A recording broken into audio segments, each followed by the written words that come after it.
Hey everyone, it's me, Jarrell. I just wanted to announce that I've launched my new game as of today.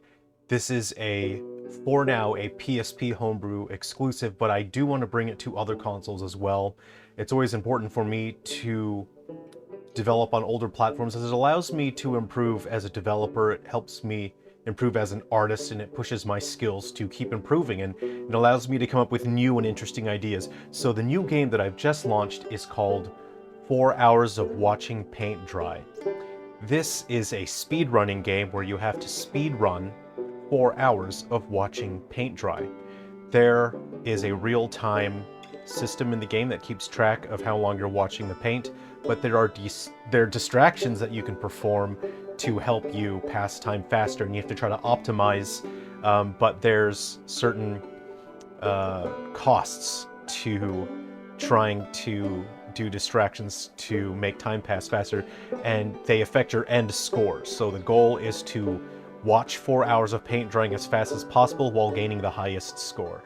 You see the game running on this emulator device. This is a SJGAM M25, which is really cool. This will run on original hardware, but also any emulator as well. So I'll put the link in the description. I'll put a little bit of video, maybe here, maybe here. I'm not sure. It's 4 in the morning. I'd finished the game a few hours ago, and I was getting some final testing in, and then it turned out the font was totally jacked up running on the PSP. So the font's a little iffy right now. I'm gonna just take a couple days break from this and then figure out what's going on with the font.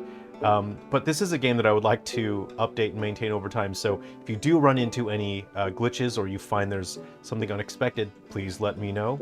But this is a free download. Anyone can play this, so go ahead to go to the itch.io and you can download and play 4 hours of watching paint dry. I would love to see what your high scores are. There's also badges as well. If you perform certain tasks, you can collect badges, and there's 10 in total.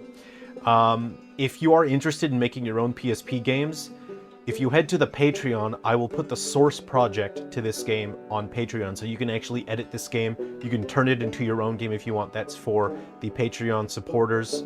You use GameMaker 8, which is an old, outdated version of GameMaker, but you can use a program called Chovy GM, and you can convert your GameMaker 8 programs into actual PSP games. It's an ISO file. You can play it just like any other PSP game. So again, for Patreon supporters, you have access to the source project. You can edit this project, you can use it as an example and learn from it. You can edit it and turn it into your own game. So I hope you have fun with 4 hours watching paint dry. I was going to live stream, but now I'm not going to because it is 4 a.m. I've been trying to get the font to look legible on the PSP. This is what happens when you develop a game and you go to launch it, and then suddenly there's something that's so jacked up that you didn't even realize. This is exactly what it's been like. Especially when I was developing the final games for the 3DS and Wii U, there were weeks where I worked like 130, 140 hours a week. I was staying up all night because I live in Australia. I had to coordinate with Nintendo in different time zones. I had to work with the people there in their offices. So this is basically how it is. You think everything is going to work fine. You start prepping to release it, and you find something is just so messed up. And that's how it is. That's game development, and I love the challenge. But I also would like to go to sleep now. So I hope you enjoy 4 hours of watching paint dry. I hope you have a blast. I hope it's relaxing and fun. Let me know what you think of the game. Let me know what your high scores are. Put them in the comments. I'll see you around, everyone. We'll live stream some other time, and then we'll play the game. Enjoy, everyone, and happy April Fools. It's a real game, though. This is a real game that I made.